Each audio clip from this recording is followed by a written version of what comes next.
Okay, what's up? My name's Cam, and welcome back to the Three Questions podcast. This is actually going to be episode number 1. I just built a website page for the Three Questions podcast where you can submit questions anonymously to it, or you can email 3questionspodcast@gmail.com. I will put them into my queue. I hit up a number of my clients about this podcast, said, hey, I'm starting this. Feel free to submit questions. You can submit them via text if you're one of my clients.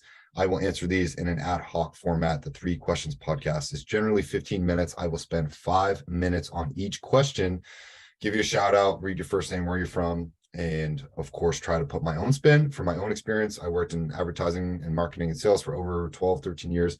I've also been running my own marketing consultancy and strategy company called CK Collective, where I have a number of different things going on. You can reach me there at ckcollective.co. But for this scenario, I will answer 3 questions submitted by one of my former clients, Sean from Iowa. Sean's doing awesome. He's running his own fitness business and has big aspirations and dreams. Thank you, Sean, for submitting these questions on episode number 1. So I'm going to start the timer. When it hits 5 minutes, I will cut myself off. You can listen to this podcast at 1.2, 1.4, 1.5 speed, whatever you want. That's generally how I listen to my Audible books, YouTube videos, and everything else, so I can sort of get new content and new ideas in here. The purpose and goal of this podcast is to disseminate information I have either researched beforehand or from firsthand experience. It's not to elevate my knowledge above others. It is to cross-pollinate, bring in questions that my clients may have, want me to answer on an ad hoc format too, or for random people who are trying to see what I'm about. Hopefully you can learn something. I watch a lot of different content from a lot of different people that I really admire, and hopefully this will impact at least one person out there. And if it does, then everything that I'm doing is all worth it. So let's start it up. The first question, 5-minute timer now. Why do people fear success? Okay. I actually asked ChatGPT this question. I'm not going to read the answer. I stopped myself before doing it, but I wanted to give my own spin on it first. Okay. So why do people fear success? I personally think that self-sabotage is a way that pulls us down from what we know we deserve. And I think our society, unfortunately, has conditioned us to fear success, to say, oh, well, if I get that, then, I'm going to have too much, right? Or you're not going to know what to do with it, or that's the end of the road. And it's scary to be at the end of the road. We honestly so often put our happiness on the other side of that goal, right? Hey, if I just had that car, if I just had that house, if I just had that job, if I just had that partner, then I would be happy. I do not know why people put happiness on the other side of the wall consistently, because we know everything that I've read and I've listened to, happiness comes from being on the journey itself and being present on the moment of the journey. And that journey is filled with many checkpoints towards the thing that you ultimately want.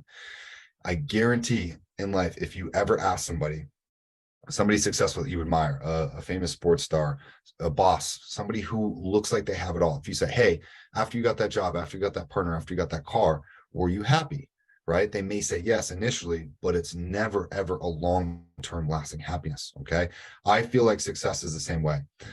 Your own success should be stringent upon you enjoying the work that you do in the moment and not the success itself. Yes, the money, the fame, the accolades, all of that stuff may feel good, but from a soul perspective, I personally believe that we were put on this earth to help each other, right? To share information, to lift each other up, to find our gifts and talents so that we may help others, okay? And I feel like when people get success, but it is not done in that manner, all right, in the manner of, hey, I help these people, when it's done in the way that, hey, we're trying to climb over each other's backs, or I'm trying to sell people junk or whatever, it's not really done in a fulfilling way. And I feel like even when people find success, the money, the cars, the houses, the relationships, the trips, whatever, that sort of success is not one that is lasting a lifetime. So in terms of why people fear that, I personally believe it is because they fear not being successful in the right way. Okay. And I'll read you the ChatGPT thing, but I want to reiterate that I generally think, myself included, and it's taken a lot of self-analysis from this, I generally think that people fear success because they are afraid they are not going to do it in the right way. I'm not saying that the right way is to always help other people, but I do know for a fact that when you help other people get what they want, intrinsically, the universe works in very mysterious ways. It helps you and assists you to get what you want.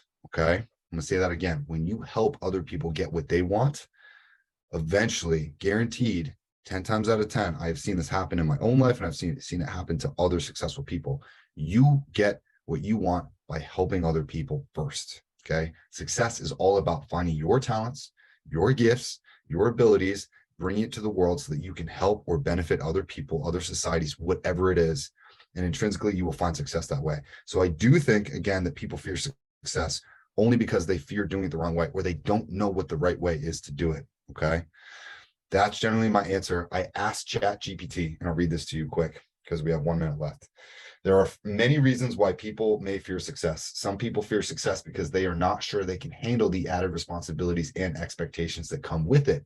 Others may fear success because they are worried about how it may change their relationships with other people, or they may be concerned about how they will be perceived by others if they are successful. Some people may fear success because they are not confident in their abilities, or because they're afraid of failing after achieving success. Finally, some people may fear success because they are unsure of how to achieve it, or because they do not believe they deserve it. Deserving is a huge, huge thing. Tony Robbins talks about this a lot. Once you start to believe that you do deserve that relationship, you do deserve that job, you do deserve that success, you will start seeing it in all of those places. Okay. 4 minutes, 45 seconds for that one. I am going to jump to the next question here. Okay.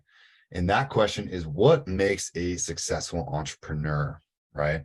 Sean, thank you for asking this question. I know you are an entrepreneur yourself. I know it is very tough out there in the Midwest to be starting your own business. I know you also work and have your other job outside of being an entrepreneur. And I think that's what it takes. Honestly, I see a lot of people out there hustling, listening to the Gary V's of the world, thinking that they need to grind and put in 80 to 90 hour weeks. And yes, some entrepreneurs need to do that. I think it is very dependent on your field and what you determine as success.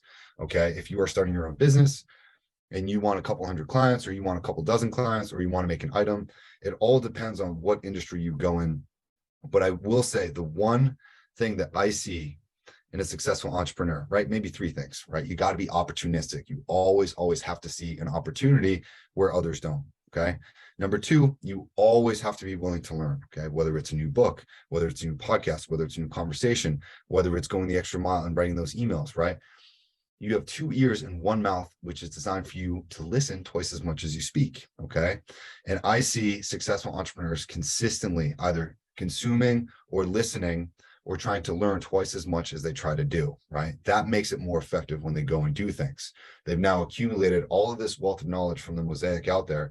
And now they go in, think internally, and then they're able to take more of the right steps because they've heard all of the horror stories about what went wrong, what went right, how to do this, how to do that, how to get funding. And they consistently put one positive step in front of the other. Okay. They are not thinking that they know everything. They're not egotistical, and they are listening twice as much as they speak. So when they finally go and do and act, they are making the right decisions over and over and over again. Okay. The other thing is humility in ability to adapt. Okay. Entrepreneurs are always learning. Okay. One of the most cliche sayings out there about entrepreneurship is fail fast. Okay. Fail fast and fall forward. In entrepreneurship, you are going to make mistakes. You're going to make pitfalls. You're going to invent something that people don't like. Whether you're doing market research or whether you're actually putting stuff out there and have a product or a service or a business, you are going to fail. And if you fail fast. But what do we learn from Rocky? You have to get up one more time, then you get knocked down. Okay. You're going to get knocked down. You're going to fail. You're going to fall. People are going to write negative reviews. People are going to have poor experiences with your company at some point. You have to pivot and adapt. Okay. Number one, you wouldn't have gone into business for yourself as an entrepreneur if you didn't think you were the best person out there to bring this thing to life or bring this idea or invent that product. You went into business because you knew and thought you would be number one. Great. But be humble and have some humility when you go forward and when you fail. Okay. When you hit a wall going 120 miles an hour, pick up the pieces, build the car again, get back on the road. Okay. You don't have time to sit around and feel sorry for yourself because other people are inventing stuff too. That is what American ingenuity is all about. That is what American spirit is all about. We get knocked down, we get up again. Okay. Little Chumbawamba reference for you guys. That being said, okay, humility, being able to adapt, always wanting to learn, always wanting to listen, always trying to connect, going the extra mile is really what makes a successful entrepreneur. Okay. A couple of things, couple bullet points that I wrote down about this one. Okay. You need passion. Of course you need passion. I don't need to talk to you about that. You need to know what you're doing and you need to be passionate about it so the time goes by fast. Your persistence. Okay. Doesn't have to be balls to the wall every single day, but you have to be super consistent with what you're doing when you're doing it. Okay. Creativity, another huge bullet point. If what you're doing is just kind of mundane, is it going to sell? Probably not. You need to be a little bit creative. You need to have good leadership. And if you don't have it, you need to find a way to cultivate it, whether that's through books or podcast or courses, whatever it is. You need to be a good risk taker. You need to be adaptable, like we talked about, strong work ethic. I would say consistent work ethic. Okay. Got to be resourceful. You need to have strategic thinking, and then communication skills. If you're an entrepreneur and you just can't communicate, how long are you going to be an entrepreneur? You have got to put time into the things that you suck at. Okay. Admit the things that you suck at. If it's communication, if it's finances, if it's creativity, you can outsource these things or you can learn these things. Okay. But communication, dude, you got to be a good communicator. That's like the foundation of everything that we do in this world. Okay. So that's it for question number 2. Let's hop into question number 3. Okay. What makes a good salesman? Okay. I'll be politically correct. What makes a good salesperson? Having worked in advertising and marketing in new business for the better part of a decade, I continuously ask myself this. I don't know that I was a good salesman. Okay. I don't really know who is good at sales or what makes people good at sales. I feel like I was successful in sales, but it was, this is my 2 cents. I was successful in sales, but I don't consider myself to be a good salesperson because I cared more about the person. Okay. Not about the project, not about the money. I always cared more about the person. Okay. Same thing that I just said in the last question. I would try to listen twice as much as I spoke. Okay. And the more that I could listen, the more that I could take questions, the more that I could ask somebody, hey, how are you feeling? What's going on? How's your day? How's your kids? And not come across as sort of BS or just trying to like have small talk. When I genuinely cared about someone and I felt empathy towards that person and I wanted success for that person or that company that we were doing a project with, that was typically a much easier sell than me caring about what we were actually selling. I was very passionate about the projects and the services and all of the opportunities that came to my agency.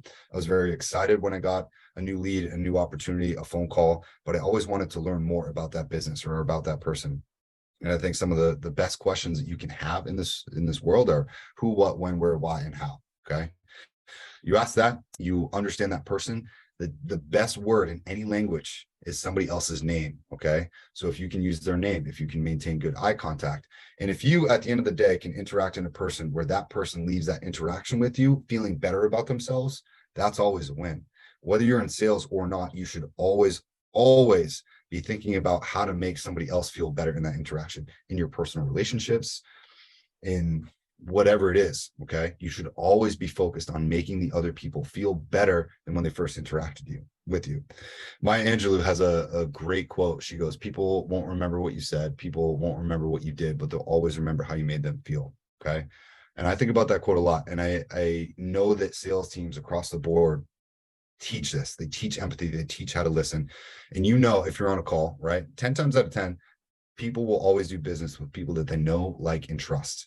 And if they know, like, and trust you, it's kind of secondary whether that company is a good fit for you or not, right? That's why there's a lot of insider trading. That's why once you kind of work in an industry for a while, you know who's going to work with you, even if there's a company that has a better offer, right? People want to work with people that they know, like, and trust. So if you can get to know them and if they can get to like you, then trust can be established. And then the sell becomes part of the process. Okay. That's really the 4th step. And I think a lot of people are so focused when they are trying to sell stuff that they push and push and push. And I think there was another statistic out there. What did it say? It said people don't buy on, the 1st, 2nd, 3rd, or 4th time, but it's typically the 7th or 11th time that an interaction has occurred that people will sell. Okay. That doesn't mean that you don't always take no for an answer, right? You need to know when to push the envelope in sales and when not to, because you can very easily push people off. But when sales, I've seen sales this year, the past couple of years, become very automated. Okay. I know when I'm being sold something, and I know when somebody actually takes the time to sort of write to me or to understand me. And I really appreciate when people take the time to listen to me, understand my problem. And even if I know I'm not going to buy their product, I remember those people in those conversations with that company in a much better light than the people that are just sending hundreds of emails and automated stuff a day. So salespeople, I really want you to think about maybe how to slow down your your outbound and maybe how to understand and empathize and target your leads, really kind of take your shots with people. Because if you can get to know them, if they can get to like you, then trust can be established, and that sale will always come more smoothly. Okay. And that's really all I have for episode 1 of the 3 Questions podcast. Again, my name is Cam. You can head to the website, ckcollective.co, to submit more questions anonymously. Or if you'd like to submit them, you can give me a shout out at 3questionspodcast@gmail.com. I've just submitted to Spotify and Apple Podcasts. I will get this up on my website so you can submit. These are really just 15-minute tidbits. Eventually, I would like to get guests on here too. I can ask them the questions, I can give them a timer, but we're always going to keep it to about 15-20 minutes for you guys in total. That is it for now. I'll try to pump these out. They will also be placed on my YouTube channel as well, if you feel like listening or watching there. But again, I appreciate your time. Go submit more questions. We'll tackle these as we can, and I'll talk to you next time. See ya.